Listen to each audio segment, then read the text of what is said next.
हम कामिका एकादशी की भक्तों कथा सुनाते हैं, पावन कथा सुनाते हैं। वाजपेय यज्ञ का फल सुनने वाले पाते हैं, हम कथा सुनाते हैं। हम कामिका एकादशी की भक्तों कथा सुनाते हैं, पावन कथा सुनाते हैं। वाजपेय यज्ञ का फल सुनने वाले पाते हैं, हम कथा सुनाते हैं। इस व्रत में है इतनी शक्ति, होती है मोक्ष की प्राप्ति। इस व्रत में है इतनी शक्ति, होती है मोक्ष की प्राप्ति।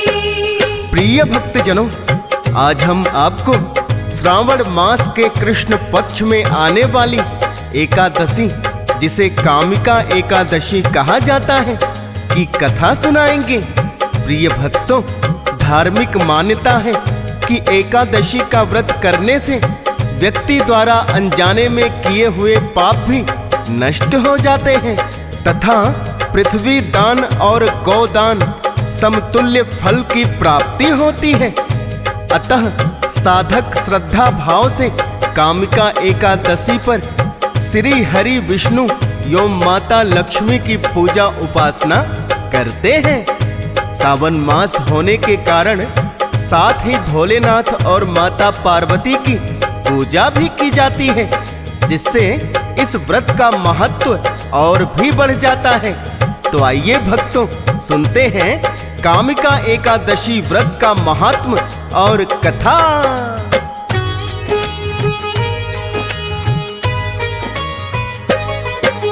मार्गदर्शन पांडवों का श्री कृष्ण ही करते हैं, उनके बताए मार्ग पे सब भाई चलते हैं।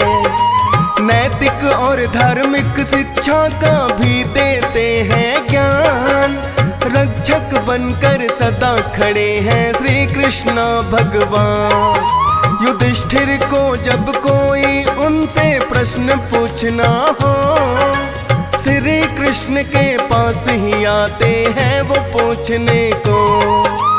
उचित प्रश्न का हल उनका श्री कृष्ण करते हैं, पांचों पांडव उनकी बात से नहीं मुकरते हैं। एक दिन फिर से युधिष्ठिर कृष्ण के पास में आते हैं, पावन कथा सुनाते हैं। वाजपेय यज्ञ का फल सुनने वाले पाते हैं, हम कथा सुनाते हैं। इस व्रत में है इतनी शक्ति, होती है मोक्ष की प्राप्ति। इस व्रत में है इतनी शक्ति, होती है मोक्ष की प्राप्ति। प्रिय भक्तजनों, श्री कृष्ण के पास आकर युधिष्ठिर कहने लगे, हे वासुदेव, आपके श्री मुख से मैंने आषाढ़ मास के शुक्ल पक्ष की देवशयनी एकादशी की कथा सुनी। अब मुझे श्रावण मास के कृष्ण पक्ष की एकादशी की कथा सुनाने की कृपा करें। इस एकादशी का क्या नाम है, इसकी विधि क्या है, एवं इसमें किस देवता का पूजन किया जाता है और इसका उपवास करने से किस फल की प्राप्ति होती है, कृपया सब कुछ विस्तार से वर्णन करें। युधिष्ठिर की बात सुनकर श्री कृष्ण कहने लगे,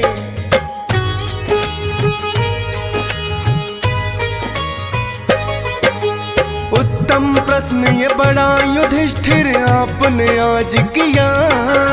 पावन मास बड़ा ही सावन देखो लगा हुआ, कृष्ण पक्ष में आने वाली एकादशी जो है, कामिका एकादशी युधिष्ठिर बोली जाती है। व्रत कथा भी इसकी युधिष्ठिर तुम्हें सुनाऊंगा, और महात्मा भी विस्तार से आज बताऊंगा। यही प्रश्न मुनि नारद ने ब्रह्मा जी से किया था, ब्रह्मा जी ने मुनि नारद को सुनाई व्रत कथा।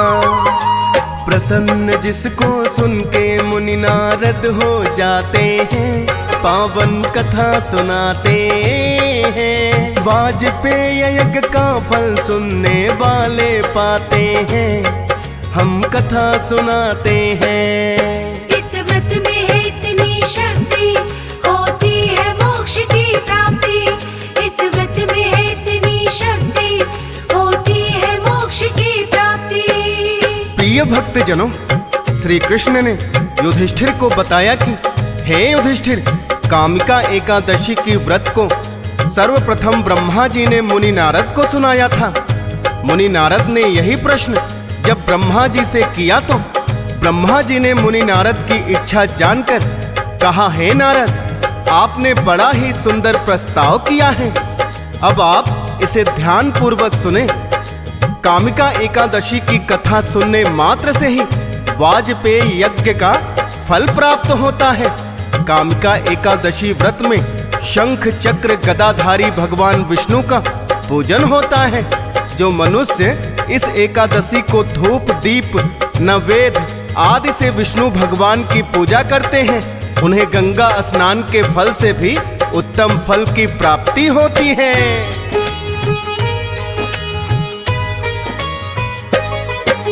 महात्मा एकादशी व्रत का कृष्ण कह रहे हैं और युधिष्ठिर ध्यान पूर्वक उसको सुन रहे हैं।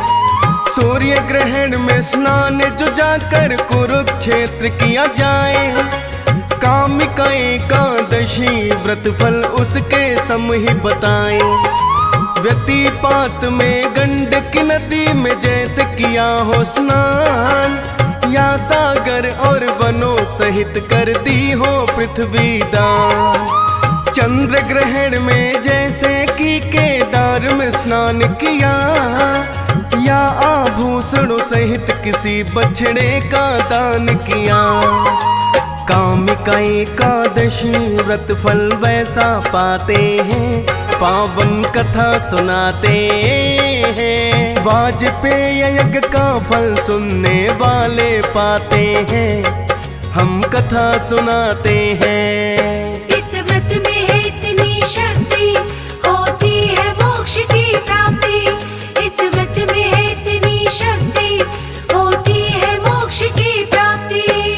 प्रिय भक्तजनों, श्री कृष्ण ब्रह्मा जी द्वारा मुनि नारद को सुनाई जाने वाली कथा को दोहराते हुए कहते हैं कि हे युधिष्ठिर, जो मनुष्य श्रावण मास के कृष्ण पक्ष में कामिका एकादशी का उपवास रखते हैं एवं विधि पूर्वक विष्णु पूजन करते हैं, उनसे सभी देव नाग किन्नर पितृ आदि की पूजा हो जाती है। इसलिए पाप से डरने वाले व्यक्तियों को विधि विधान से कामिका एकादशी का उपवास रखना चाहिए। संसार सागर तथा पापों में फंसे हुए मनुष्यों को कामिका एकादशी का व्रत अवश्य ही करना चाहिए।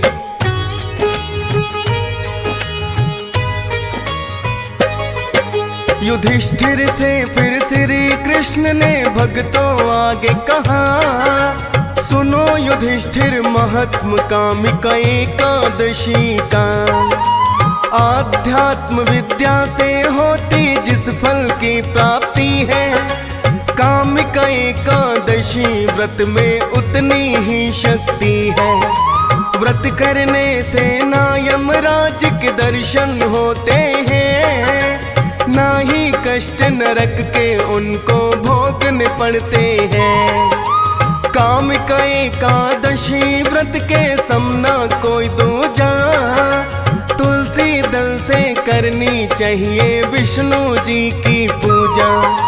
तुलसी दल पूजा से हरि प्रसन्न हो जाते हैं, पावन कथा सुनाते हैं। वाजपेय यज्ञ का फल सुनने वाले पाते हैं, हम कथा सुनाते हैं। इस व्रत में है इतनी शक्ति, होती है मोक्ष की प्राप्ति। इस व्रत में है इतनी शक्ति, होती है मोक्ष की प्राप्ति। प्रिय भक्तजनों, श्री कृष्ण ने युधिष्ठिर से कहा कि श्री हरि विष्णु तुलसी दल से पूजा करने पर अत्यंत ही प्रसन्न होते हैं। तुलसी दल से श्री हरि विष्णु की पूजा का फल 1 भार स्वर्ण और 4 भार चांदी के समान बराबर होता है। भगवान विष्णु रत्न, मोती, मणि आदि आभूषणों की अपेक्षा तुलसी दल से अधिक प्रसन्न होते हैं। जो मनुष्य तुलसी दल से विष्णु जी का पूजन करते हैं उनके सभी पाप नष्ट हो जाते हैं। तुलसी जी के दर्शन मात्र से ही मनुष्यों के पाप नष्ट हो जाते हैं और स्पर्श से मनुष्य का तन मन पावन हो जाता है। तुलसी जी को जल स्नान कराने से मनुष्य की सभी यम यातनाएं नष्ट हो जाती हैं। जो मनुष्य तुलसी जी को भक्ति पूर्वक भगवान के श्री चरण कमल में अर्पित करता है उसे अवश्य ही मुक्ति मिलती है।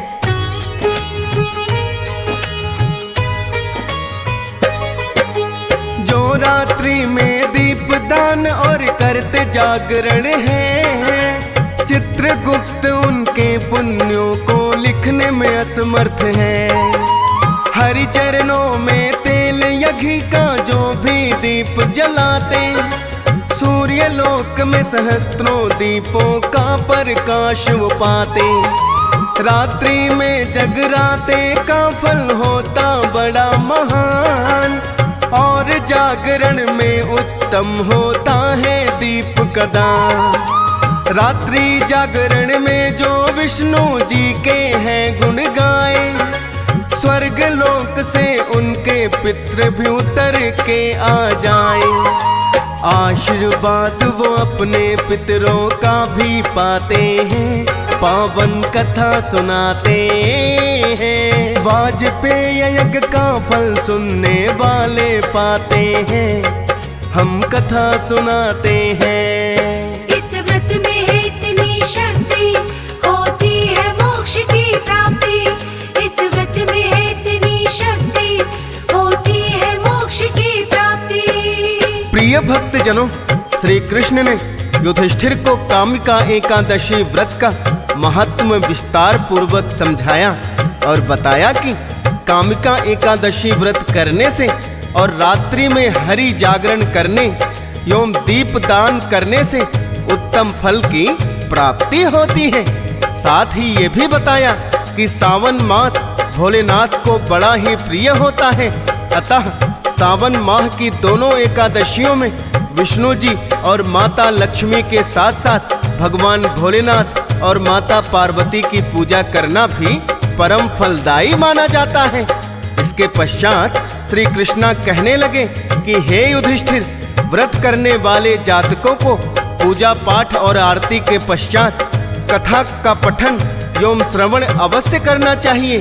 कथा को सुने बिना व्रत का संपूर्ण फल प्राप्त नहीं होता। अतः अब मैं तुम्हें कामिका एकादशी व्रत की कथा सुनाऊंगा।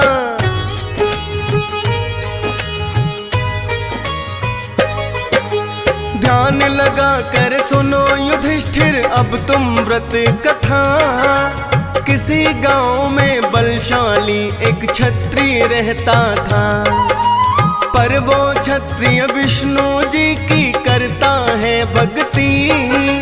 उस क्षत्रिय की काया में थी बड़ी ही अद्भुत शक्ति। बाहु युद्ध में वो अपनी शक्ति को दिखाता है। सुबह शाम विष्णु चरणों में शीश झुकाता है।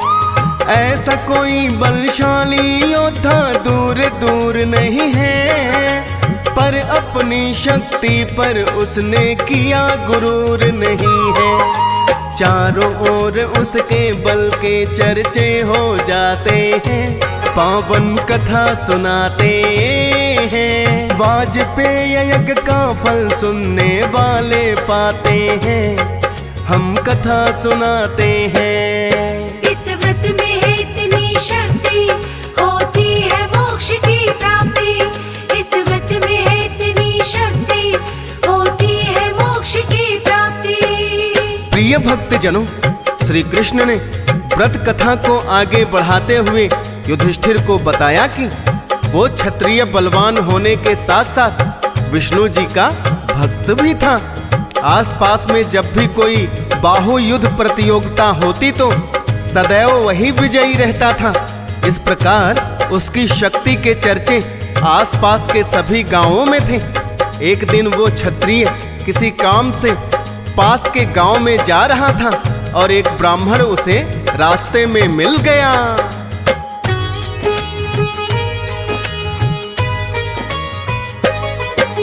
ब्राह्मण लगा बताने उसको वेदों का है ज्ञान, और क्षत्रिय भी कहने लगा कि मैं भी बड़ा बलवान। थोड़ी देर तक चर्चा उन दोनों के बीच हुई। चर्चा चलते चलते किंतु बहस छिड़ गई। ब्राह्मण करता अपने मुख से अपने ज्ञान बढ़ाई। क्षत्रिय था बलवान, उसने शक्ति अपनी दिखाई। ब्राह्मण ने क्षत्रिय को ऐसा कोई कटु वचन कहा है। क्रोधित होकर उस क्षत्रिय ने उस पे प्रहार किया है। प्राण पखेरु ब्राह्मण के फिर तो उड़ जाते हैं, पावन कथा सुनाते हैं। वाजपेय यज्ञ का फल सुनने वाले पाते हैं, हम कथा सुनाते हैं। इस व्रत में है इतनी शक्ति, होती है मोक्ष की प्राप्ति। इस व्रत में है इतनी शक्ति, होती है मोक्ष की प्राप्ति। प्रिय भक्तजनों, श्री कृष्ण ने युधिष्ठिर से कहा कि आपस में उस क्षत्रिय और ब्राह्मण के बीच इतनी बहस छिड़ गई कि वो क्षत्रिय क्रोधित हो गया और उस ब्राह्मण को एक घूसा दे मारा। क्योंकि ब्राह्मण बड़ा ही दुर्बल था, वो उस क्षत्रिय की मार को सहन नहीं कर पाया और उसकी तत्काल ही मृत्यु हो गई। अब तो उस क्षत्रिय को बड़ा ही पश्चाताप हुआ। उसने सोचा भी नहीं था कि ब्राह्मण मर जाएगा, किंतु अब पश्चाताप से कोई लाभ नहीं था। उस क्षत्रिय को ब्रह्म हत्या का दोष लग चुका था।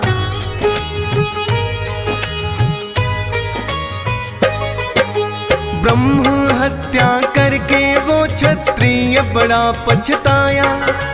अंतिम संस्कार भी उसने स्वयं ही करना चाहा, पर कुछ ब्राह्मणों ने क्षत्रिय से आकर ये कहा है, तुमको नहीं अधिकार कदापि क्रियाक्रम का है, और नहीं हम तेरे घर भोजन करने आएंगे।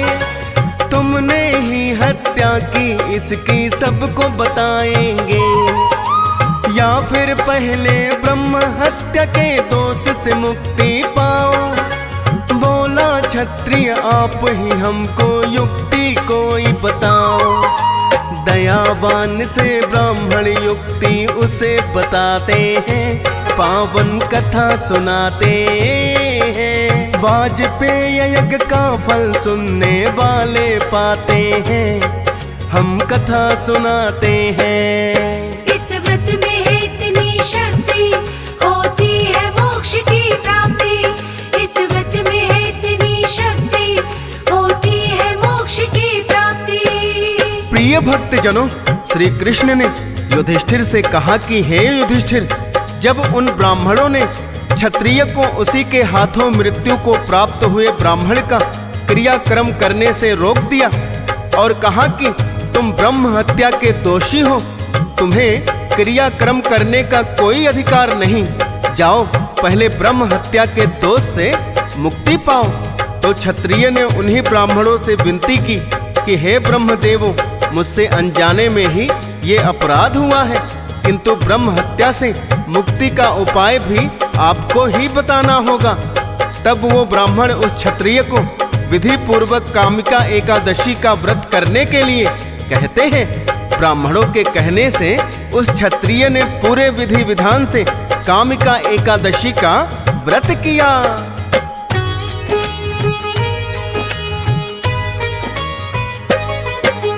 विधि पूर्वक जो कामिका एकादशी का व्रत किया है, श्री विष्णु भगवान की उस पर फिर तो हुई दया है। रात को विष्णु जी सपने में क्षत्रिय के आए, ब्रह्म हत्या के दोष से भी है मुक्ति उन्हें दिलाई।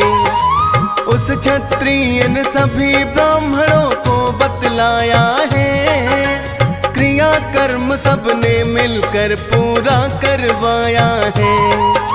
क्योंकि विष्णु जी ने उनको आशीर्वाद दिया था, ब्रह्म हत्या के दोष से भी वो मुक्त हो गया था। भोजन करने ब्राह्मण क्षत्रिय के घर आते हैं, पावन कथा सुनाते हैं। वाजपेय यज्ञ का फल सुनने वाले पाते हैं, हम कथा सुनाते हैं। इस व्रत में है इतनी शक्ति, होती है मोक्ष की प्राप्ति। इस व्रत में है इतनी शक्ति, होती है मोक्ष की प्राप्ति। प्रिय भक्तजनों, अंत में श्री कृष्ण ने युधिष्ठिर को बताया कि हे युधिष्ठिर, ऐसा कल्याणकारी है कामिका एकादशी व्रत कथा। मात्र एक व्रत करने से ही वो क्षत्रिय ब्रह्म हत्या के दोष से मुक्ति पा गया। कथा सुनकर युधिष्ठिर ने श्री कृष्ण का आभार प्रकट किया और वचन दिया कि हम सभी भाई माता कुंती और द्रौपदी सहित कामिका एकादशी का व्रत अवश्य करेंगे और रात्रि में जागरण एवं दीपदान भी करेंगे।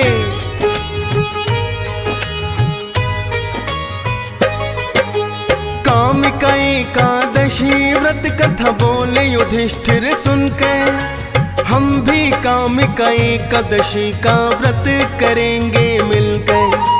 कामिका एकादशी व्रत की भक्तों यही कथा है, जिसको सुनने से ही व्रत का पूरा फल मिलता है।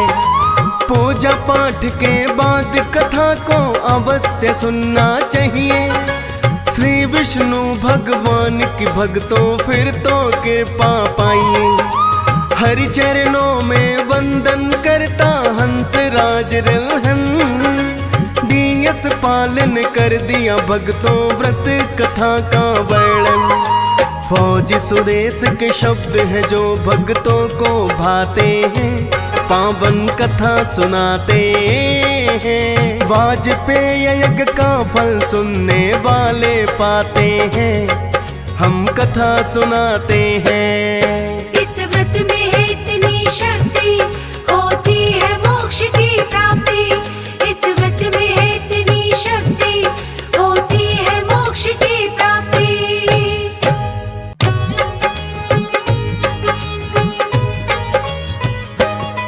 हम कामिका एकादशी की भक्तों कथा सुनाते हैं,